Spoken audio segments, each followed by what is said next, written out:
coming here because we need your help with a project.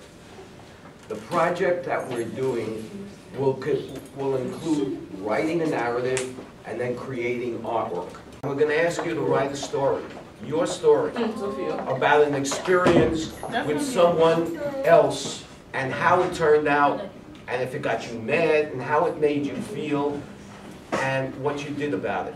Now let me explain something else to you. We're asking you to be writers, and every writer, whether they're an author of a best-selling novel or somebody that writes in the newspaper, has an editor. The editor's job is to make the writer look good. So when you write, you don't have to worry about spelling and grammar as much as you have to think about a beginning, a middle, an end to your story, and then a point that you're trying to make by telling the story.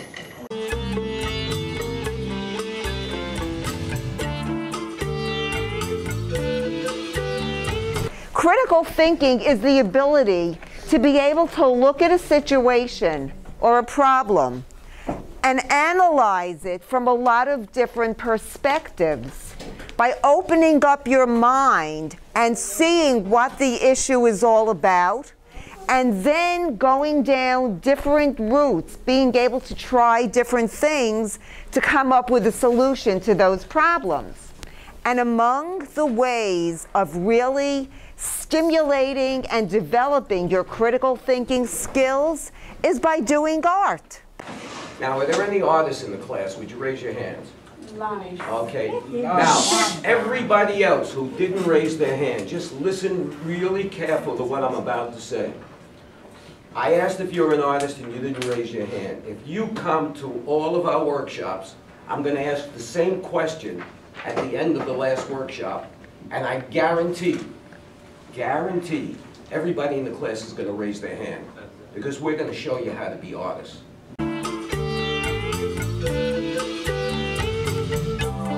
Look at this picture and interpret it for us. Who would like to do that? Okay. I see people laying down. I see like a whole collage of pictures, like different rooms or something.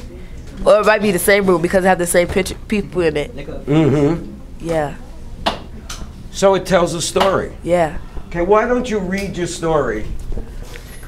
And I'll hold up the picture so you can see how the picture and the story work together.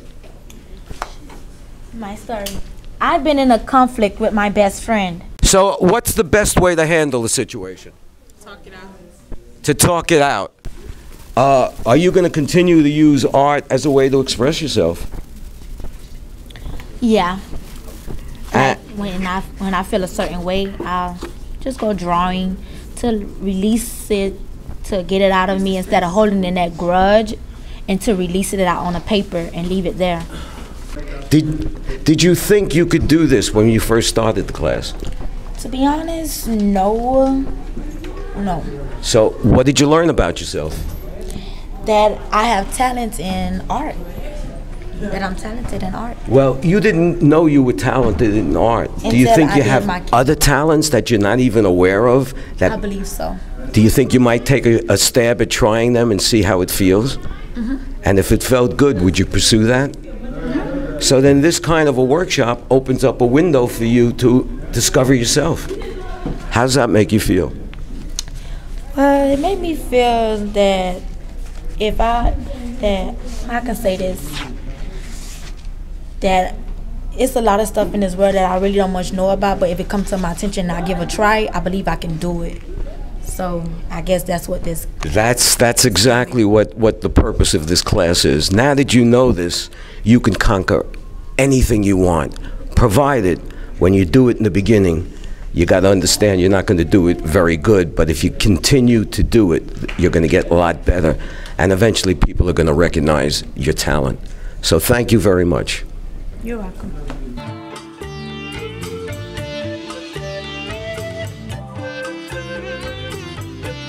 Okay, who in the audience wants to make a comment about this story?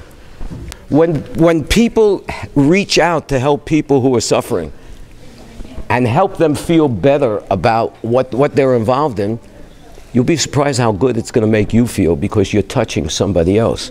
If there was a group of students like yourself who really want to make a difference, how many people here would join them? Just raise your hands. Well, you got the makings of a group. Who would like to lead a group like that? Okay, all the people that like to lead a group, stand up. Okay, if you guys had a group and these 4 people wanted to be the leaders, would you pick one? Would you pick all 4 and make it a committee? Would you pick 2? How would you like to do this? Tell me. Yeah, you're part of this group. Everybody's part of this group and everybody's got an opinion. How would you like to do it? You'll be next. I'll pick all 4 and see what happens. You'd pick all 4. See, we got potentially 4 leaders. Now, if you guys sat down and figured out what you wanted to do, maybe just the most important thing to do would be to go out into the schoolyard here or on the campus and just talk to everybody. One-on-one, we could help the community. How many people would like to do that? Okay, here's your leaders. Let's plan a meeting. When would you like to do this? When? Anytime we will. Okay, you want to do it now while we're here? Yeah. Okay, so now take over the meeting and decide who is going to speak. If you want to speak, raise your hand, and we'll give everybody a chance. And the 4 of you make suggestions, and everybody here will vote on it, whether they want to go along with this or not. And we'll get together a core group that's going to help create awareness. Is that agreeable to everybody? Yeah. Okay, you guys take over.